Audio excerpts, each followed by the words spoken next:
Committee will come to order. Pursuant to the notice issued on July 29, 2026, the committee will consider 55 pieces of legislation today. I note the presence of a quorum. 8 days ago, Dr. Anthony Fauci sat before this committee in the witness chair under subpoena for conduct covered by the President Biden's full and unconditional pardon, reaching back to 2014. Dr. Fauci faced no risk of federal prosecution. All he had to do was tell the truth. More than 100 times, though, he refused. The chair ruled that Dr. Fauci's assertion of the Fifth Amendment privilege was unsupported in light of the pardon and the testimony he offered in his opening statement. The chair directed Anthony Fauci to answer. He refused again. That is what we are voting on today. Not his opinions, not his policies, not anything he said from a podium 6 years ago. We are voting on whether a witness who has received the benefit of a sweeping federal pardon can be ordered by this committee to answer questions and then defy that order without consequence. More than 1 million Americans died from COVID. Many of them died alone. Workers were forced to choose between a mandate and a job they needed. Businesses closed and never reopened. Children lost years of school they will never get back.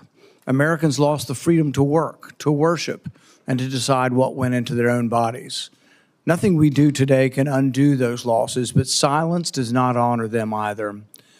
This committee and the American people have a right to know why Dr. Fauci's agency funded dangerous research at the Wuhan Institute of Virology and what role he played in approving and overseeing it. Why he told his colleagues to delete emails. Why he told them to delete emails and then delete the deleted file. What was he told in January 2020? What was said on those calls? What his agency did with and for the intelligence community, and whether, knowing what he knows now, he still believes that the risks were worth taking. Documents tell only part of the story. Many of these questions can be answered only by Dr. Fauci. He answered none of them. There will be another pandemic. The time to determine which legislative reforms are necessary to ensure that the mistakes of the past are not repeated is now, not later. This committee passed the Bipartisan Risky Research Review Act to strengthen oversight of dangerous life sciences research funded by the federal government to address failures exposed by the COVID-19 pandemic. But Congress cannot determine what additional reforms are necessary until it fully understands what remains unanswered. Holding a witness in contempt is a serious thing, and it should be rare. But the contempt power exists for precisely this circumstance. Oversight is not a courtesy this committee extends or a favor a former official grants us. It is a constitutional obligation. And when voluntary cooperation ends, Congress must be able to compel compliance with its lawful demands. That is Congress's compulsory instrument. A subpoena is not an invitation. A subpoena with no consequence is not a subpoena, it's a suggestion. Seeking the truth is not a witch hunt. Accountability is not vengeance. Accountability is what stands between the American people and a repeat of the mistakes and the very real consequences of the past. Senator Peters, you are recognized. Thank you, Mr. Chairman. The Senate Homeland Security and Government Affairs Committee has a long and very proud history of conducting serious bipartisan oversight on behalf of the American people. Democrats and Republicans have worked together to follow the facts, compel information, and hold both Democratic and Republican administrations alike accountable. That work depends on the credibility of this committee. It depends on the legitimacy of our investigations and a recognition by witnesses, courts, and the public that Congress is exercising its powers dutifully. The contempt resolution before us today puts all of that at risk. Following a one-sided investigation and a rushed process that has repeatedly excluded the minority and other members of this committee, the chairman is now asking the committee to take a vote that could harm our ability to conduct future investigations and disregards constitutional protections long recognized by the U.S. Senate. all without making a reliable case that there is a legal basis for holding Dr. Fauci in contempt. Let's be clear, this resolution will not provide the committee with any additional information or compel Dr. Fauci to provide answers to our inquiries. Criminal contempt is punitive. It does not compel a witness to answer questions or produce the documents we'd all like to see.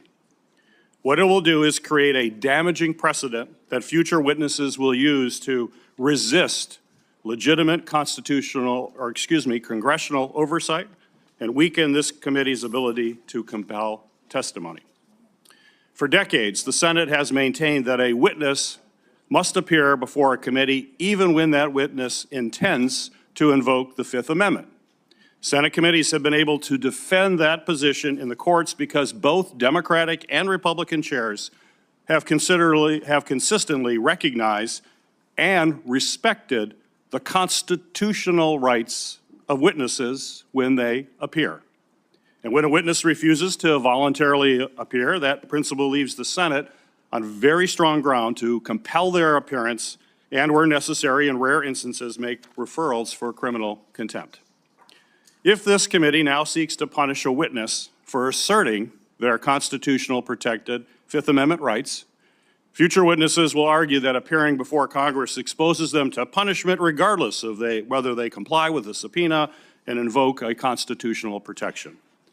They will point directly to this vote as a justification for refusing to appear at all. That would make it harder for this committee and every committee in Congress to compel testimony in future investigations.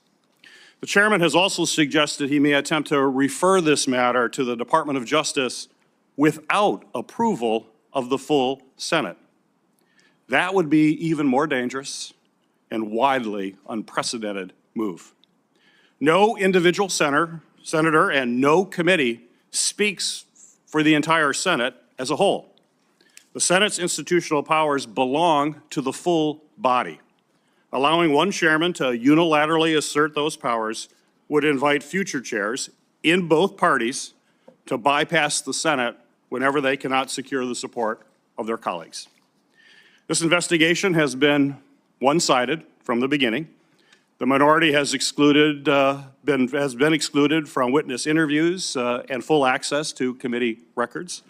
And information has been selectively released to support conclusions that the chairman reached years ago. A process that lacks bipartisan participation and seeks to confirm predetermined conclusions, it does not strengthen congressional oversight.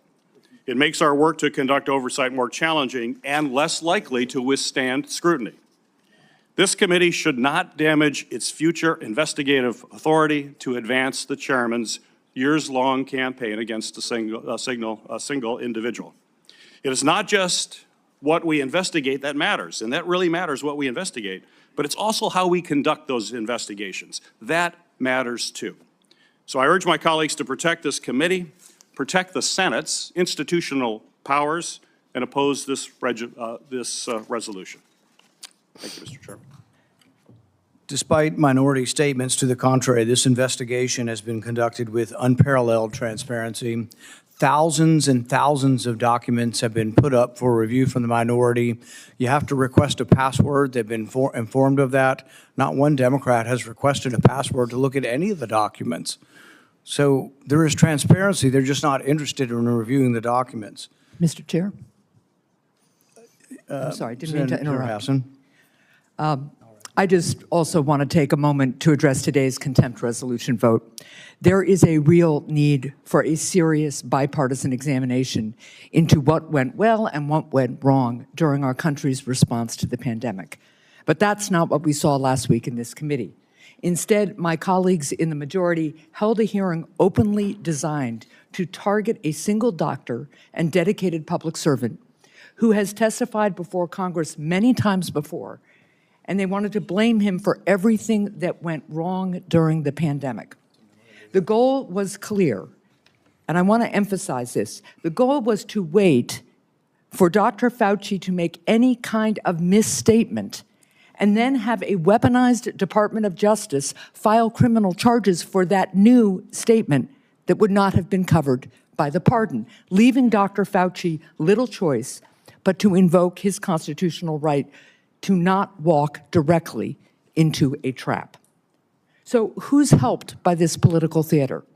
It's certainly not this committee, which now goes without answers to the important questions about our pandemic response that would help us prepare for future pandemics. It's certainly not parents who are not seeing any action to reverse the devastating cuts to the Affordable Care Act and Medicaid that kicked them off their health insurance. It's certainly not our children who are seeing no pushback or hearings in this committee on the baseless attacks on science and vaccines coming from Senator Robert F. Kennedy Jr.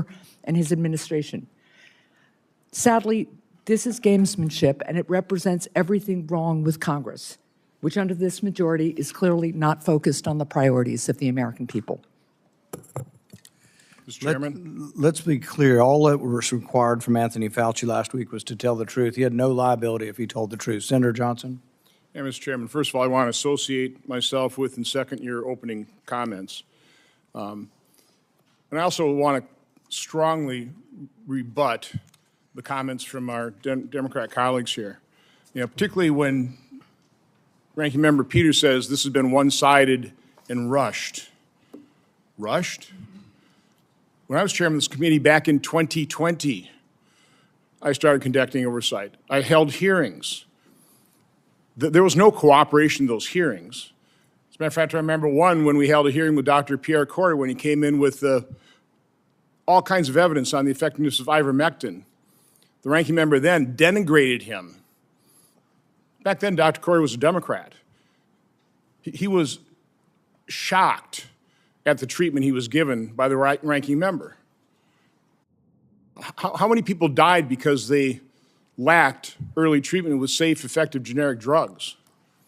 Well, that hearing laid out the truth that this could be something that could help people.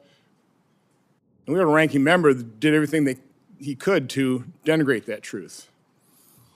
My current experience as the chairman of PSI, we've been holding hearings after hearings. My ranking member Blumenthal, in those hearings, we had one called Voice of the Vaccine Injured. We had parents come in and tell their heart-wrenching stories. We had parents coming in telling the truth.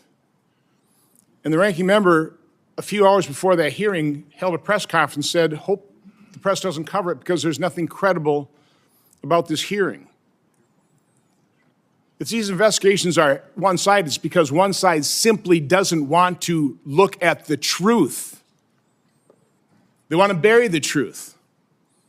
They want to memory hole it. They don't want to look at the Fauci diaries and take a look at how contradictory what he wrote to himself, how contradictory it was to what he actually told the public. I think one of the revelations of those diaries, I think probably the most significant one that's being overlooked was early on in the pandemic, he wrote in his diaries he thought COVID would be maybe twice a bad flu season. Now, I'm not downplaying a bad flu season. We have them oftentimes. They overwhelm hospitals, something to take seriously. But a pandemic that's going to be twice that, is that really worth destroying people's lives, shutting down businesses, destroying an economy? I argued back then that it wouldn't be.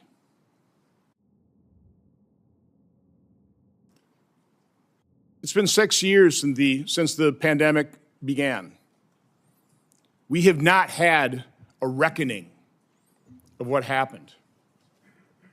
Last Wednesday's hearing was an excellent hearing from a standpoint of legitimate questions being raised, legitimate questions the American people want answers to, legitimate questions that some of them only Anthony Fauci, Saint Fauci, Mr. Science could answer. And even though we have quotes of him saying, I'm not afraid of any oversight committee, I'm happy to talk to any oversight committee, I have nothing to hide, that's not the position he took last Wednesday.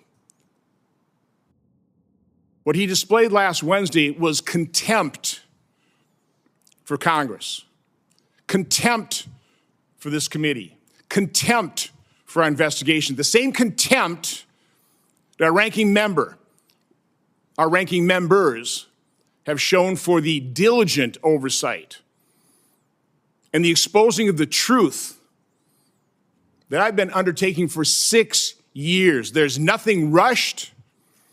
It's been one-sided, but not because we haven't reached out, not because we haven't involved the other side. The other side, like way too many Americans, have just closed their eyes, covered up their ears, and refused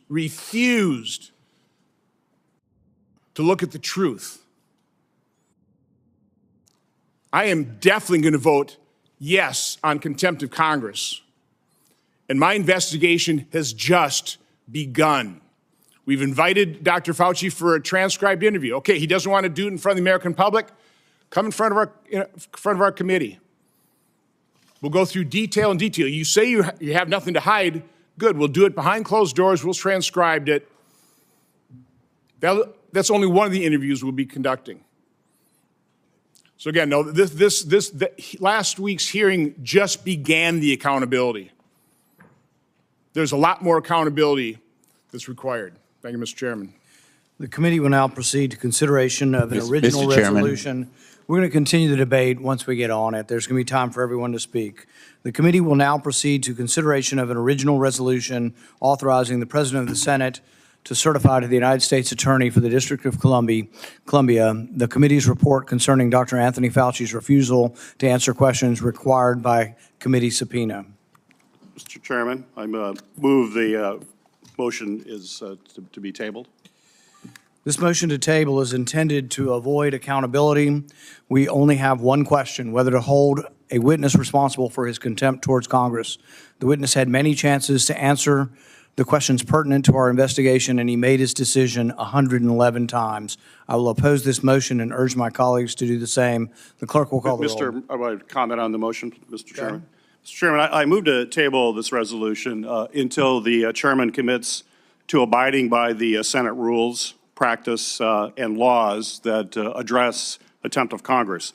Under the Senate rules, longstanding practice, as well as the U.S. Code, following a committee vote, the full Senate must vote to determine whether to refer a resolution of contempt of Congress to the Department of Justice. The Senate as a body, not an individual member, must make that decision. Given that Chairman Paul has indicated he may attempt to bypass this process, which is required by Senate rules and precedent, members of this committee should move to table this resolution until we can be assured by the chairman that he will not take action that weaken the Senate's and this committee's ability to conduct oversight in the future. The clerk will call the roll. Second the motion. Senator Johnson. No. Senator Langford. No. Senator Scott. No. Senator Hawley. No. Senator Moreno. Senator Ernst. Yes. Senator Moody. Senator Peters. Yes. Senator Hassan. Yes. Senator Blumenthal. Yes. Senator Fetterman. Yes. Senator Kim. Yes. Senator Gallego. Yes, by proxy. Senator Slotkin. Yes, by proxy. Senator Paul. No.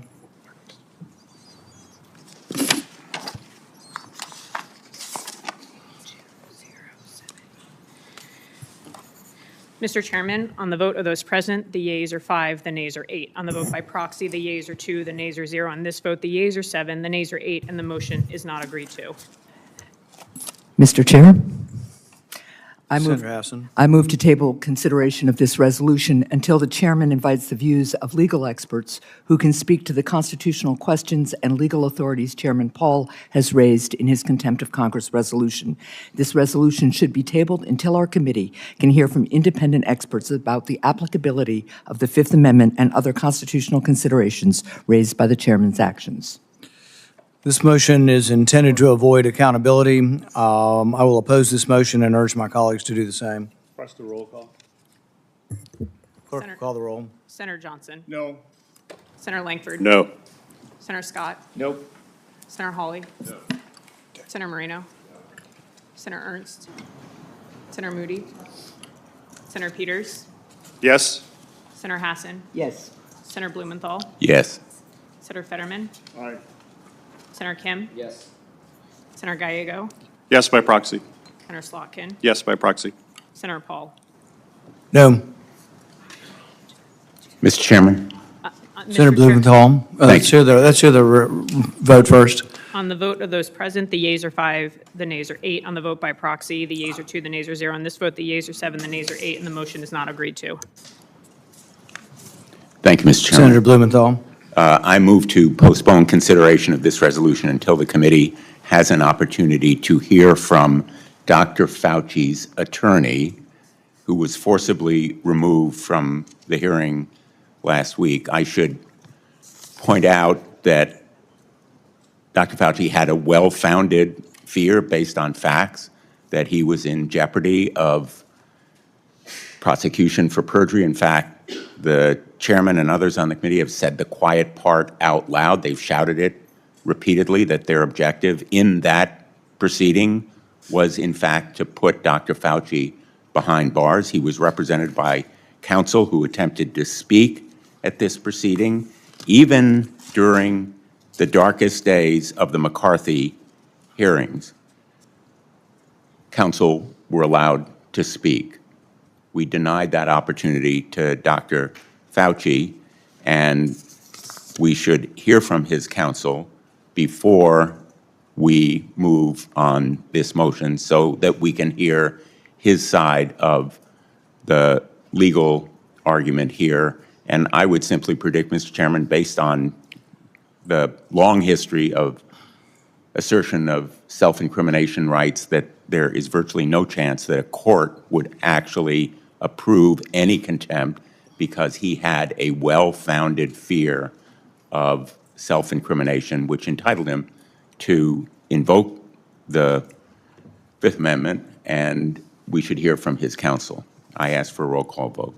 Even when the Fifth Amendment is appropriately taken where no pardon exists, the Fifth Amendment doesn't allow you to testify on the other side of the question. Basically, you are allowed not to self-incriminate, but you're not allowed to say, oh, I'm not going to self-incriminate, but then I'm going to condemn the committee and the investigation.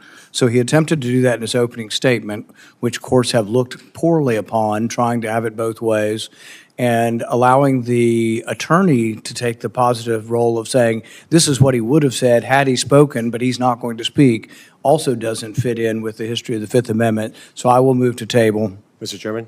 Mr. Chairman? I will oppose tabling the tabling motion. Mr. Chairman, just to Yes. clarify, what's the name of the attorney? The attorney could be of Dr. Fauci's choice, as I recall. No, the His attorney name- that you're his name speaking of. was, But you said you want to hear from the attorney. What's the name of the attorney you want to hear from? I think it was David Scherdler. Mr. Scheller. Okay. Could we put in the record that he is also the attorney for Senator Menendez in the bribery scandal? And also, are you asking that you think it was something you'd be prosecuted for answering Senator Hawley's questions about the color of the carpet? We could hear, by the way, from Mr. Honorato, who also represented. But you think there was jeopardy in the- answering questions? What's the color of your tie? What's the color of the floor? What's the color of the The room? format of the hearing and the responses and who would be there could be determined by the committee. All I'm asking is that we postpone this motion until we hear from an attorney of Dr. Fauci's choice representing his Fifth Amendment rights. And to respond to Senator Paul, there is well-established precedent that witnesses have their attorneys hear, make statements before the committee, even during the McCarthy hearings. There is also well-established precedent for a witness providing a statement at the outset and then declining to answer questions afterward. I think most of the prosecutors here know that if one of us, as a prosecutor, had said, I'm putting this witness behind bars, and then call him to a grand jury or any other proceeding, there's simply no way that a court would say, you can hold him in contempt because he's invoked his Fifth Amendment rights. I mean, this is sort of black letter, basic constitutional rights, Senator Moreno. And I think all of us in this committee really have a stake in making sure those rights are respected, because if we tear down the precedents and the principles of the Fifth Amendment now, there is no telling where the decline will wind us up, and we will all reap the windfall. Mr. Chairman, Yes. not to disagree with my fellow former Attorney General, Senator Blumenthal, the reason, but since Senator Moreno mentioned it, the reason that I asked Dr. Fauci what color his tie was and what day of the week it was and what color the carpet is, he looked, by the way. I thought he was going to answer that one. He looked very carefully at the carpet, then he decided not to answer. The reason I asked those questions was precisely to test the good faith nature of his invocation of the Fifth Amendment, because as the lawyers in the room will know, the invocation of the Fifth Amendment, particularly in a context where immunity has already been obtained, Dr. Fauci has full immunity, he has a full and unconditional pardon for a period of some 11 years. In that context, the assertion of a Fifth Amendment privilege only adheres to those instances where the witness has a reasonable fear of future prosecution, and it must be tailored to any such fear. And the fact that he wouldn't answer questions about the tie he was wearing or the color of the carpet or the day of the week, Senator Paul asked him about, did he have a folder in front of him? He wouldn't answer that. Betrays the fact that his invocation of the Fifth Amendment wasn't tailored to anything. It was a predetermined, premeditated design to evade this committee's questions on any subject, including emphatically those for which he has a pardon. And the United States Supreme Court has been clear for over a century, dating back to 1896, that when a witness has received immunity, he may not stand upon his privilege. And multiple courts of appeals from the United States, including the United States Supreme Court in the Castigar case, has says that, I'm going to quote now, a witness must reasonably believe that his statements could be used in criminal prosecution or could lead to other evidence that might be so used. The court has also said that the danger must be real and appreciable. It must not be one of imaginary and unsubstantial character. All that to say that I think it's pretty clear, given Dr. Fauci's 111 invocations of the Fifth Amendment, including questions that he could have no fear of prosecution on. He's not going to get prosecuted for the color of his tie. Shows that he had no interest and no intention of answering any of our questions, and that is an abuse of the privilege. There's no privilege for any of that, and I think there was no good faith attempt to invoke. Mr. Chairman, I really need to answer with your permission that point. Senator Blumenthal. Whether he had a reasonable fear, I think, is beyond question. Not only the chairman of the committee, but 3 state attorneys general have said that they are conducting investigations of Dr. Fauci. The color of his tie, the color of the carpet, maybe you were testing his good faith, but the standard is not the response to your questions. It is whether he had a reasonable fear, and it is to be liberally construed, as you know, under the Supreme Court cases that you cited in favor of the potential defendant. President Trump invoked the Fifth Amendment 440 times in his deposition with the New York Attorney General. Nobody held him in contempt for doing so. This right is so fundamental that we ought to seriously consider, before we take this immensely historic step, and hear from his counsel as to what he feared, why, and how. And my motion would simply postpone consideration of this contempt motion until we hear from him. The primary question of the hearing last week was to understand why Dr. Fauci made the decision to do this funding of this research in Wuhan. I can't understand how there could be any liability attached to a question of why. That's his opinion of why he funded it. There's not a crime in funding it. There's a judgment And question. Mr. Chairman, there is a we got the Fifth Amendment. All he had to do was tell the truth. Clerk will call the roll on the Blumenthal motion. I will vote no. Senator Johnson? No. Senator Langford? No. Senator Scott? No. Senator Hawley? No. Senator Moreno? No. Senator Ernst? Senator Moody? Yes. Senator Peters? Yes. Senator Hassan? Yes. Senator Blumenthal? Yes. Senator Fetterman? Yes. Senator Kim? Yes. Senator Gallego? Yes by proxy? Senator Slotkin? Yes by proxy. Senator Paul? No. Mr. Chairman, on the vote of those present, the yeas are 5, the nays are 8. On the vote by proxy, the yeas are 2, the nays are 0. On this vote, the yeas are 7, the nays are 8, and the motion is not agreed to. Mr. Chairman, I move to table this resolution. I move to table consideration of this resolution until the chairman commits to abiding by the Oops. That was my last one. I moved to consider it until the chairman provides all members of this committee with access to all documents, transcripts, and materials related to this investigation, which I have repeatedly requested since the beginning of this Congress. Senate and committee rules are clear that all members of this committee have a right to access committee documents. The chairman has publicly stated he has received over 1 million documents as part of this investigation and has only shared a small fraction with the minority, despite repeated requests over the past year and a half. That's why I urge my colleagues to vote for this. And I just want to reply to some of the comments made by the chair that we just didn't want to look at this information. We have been asking for information for quite some period of time over the past 18 months, and at every turn, whether it's the documents or trying to have the ability to question witnesses, we have been denied.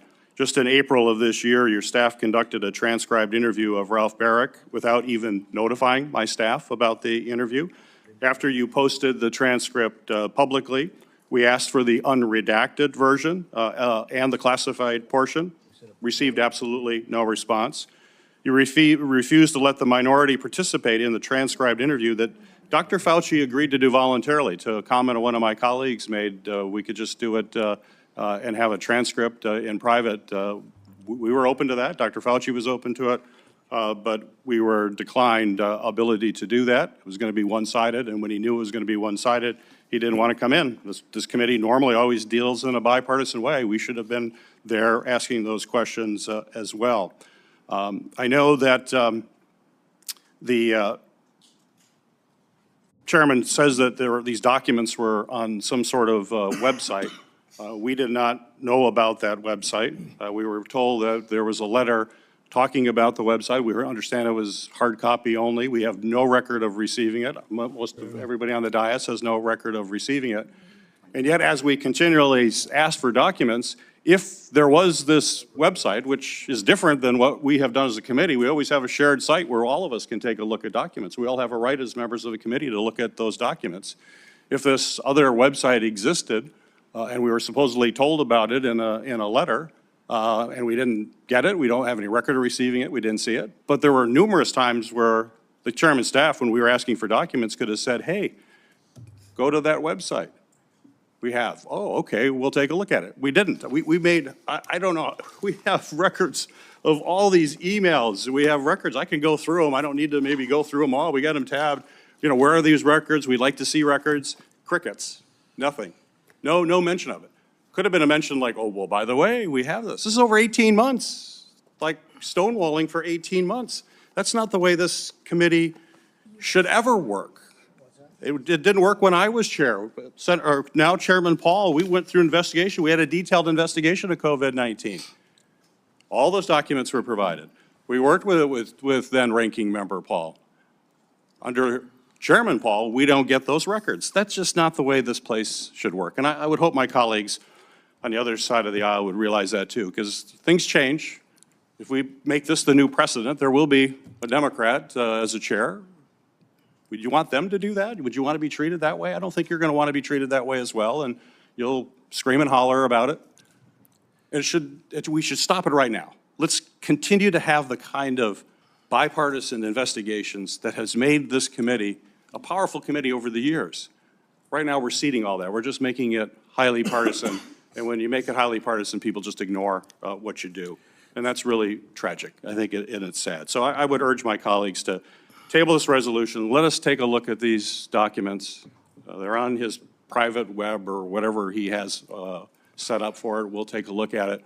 But we should get back to the practice where we actually have shared information. I know when Senator Johnson was chair, we had shared information. I know he wanted shared information under Chairman Paul's Okay, we chairmanship need to as get to well. the motion. Well, let me finish. Is that I've let you go on, and we're gonna get to the votes. Well, I understand that, but I don't remember ever cutting you off when you were ranking member, and Poor I've always memory. respected your rights, and I'll continue to respect your rights. I would just hope that you would offer that same courtesy to us, because things do change, and precedent is important. And I would urge my colleagues to table this resolution until we have a chance to look at the information, as has been the practice of this committee for as long as this committee has been in existence. For the record, Anthony Fauci refused a voluntary private deposition, and that's why he was brought in under subpoena. Because it was gonna be one-sided. Don't interrupt the Because it chair. was gonna be Don't interrupt one-sided. the chair. With regard to access to records, there has been an unprecedented access to records.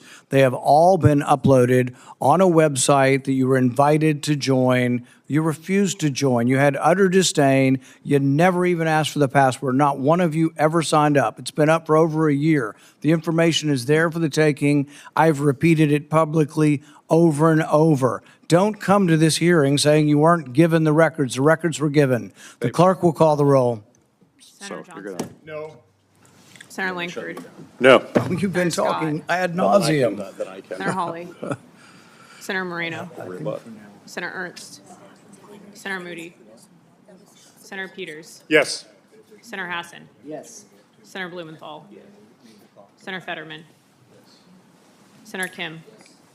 Senator Gallego. Yes, by proxy. Senator Slotkin. Yes, by proxy. Senator Paul. No.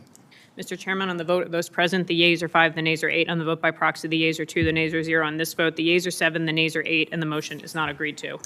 Seeing no Chairman. other motions, the question is on reporting of an original resolution Mr. Chairman, I regarding have contempt. a motion. Mr. Chairman. We will entertain more motions, but the discussion has become dilatory, and so the discussion. I have one more motion, Listen Mr. to Chairman. my ruling. The discussion will be for 2 minutes. You will have 2 minutes to present your motion. Senator Blumenthal. Thank you, Mr. Chairman. I move to postpone consideration of this resolution until this committee has an opportunity to seek leave from the Department of Justice to obtain a court order providing Dr. Fauci with immunity from prosecution in exchange for his testimony on matters raised during the committee's hearing. The immunity from prosecution could be limited to perjury. It is standard procedure, and again, we need to hear from his counsel as to whether it would be satisfactory to provide immunity. If this committee is really interested in serious answers to the serious questions, it will seek to provide him with this very limited immunity to appear before this committee. There is a need for a serious inquiry to answer questions arising from the pandemic. We need to know where COVID originated, how it spread, what could have been done better. We need to hear not only from Dr. Fauci, but from others in the course of a bipartisan, nonpartisan inquiry, perhaps through a commission where, again, Dr. Fauci could testify, a 9/11 type commission.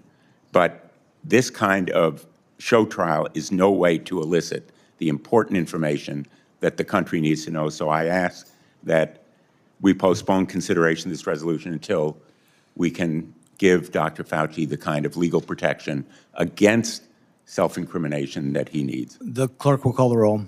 Senator Johnson. No. Senator Langford. No. Senator Scott. Nope. Senator Hawley. No. Senator Moreno. Senator Ernst. Senator Moody. Senator Peters. Yes. Senator Hassan. Yes. Senator Blumenthal. Yes. Senator Fetterman. Senator Kim. Senator Gallego. Yes, by proxy. Senator Slotkin. Yes, by proxy. Senator Paul. No. Mr. Chairman, on the vote of those present, the yeas are 5, the nays are 8. On the vote by proxy, the yeas are 2, the nays are 0. On this vote, the yeas are 7, the nays are 8, and the motion is not agreed to.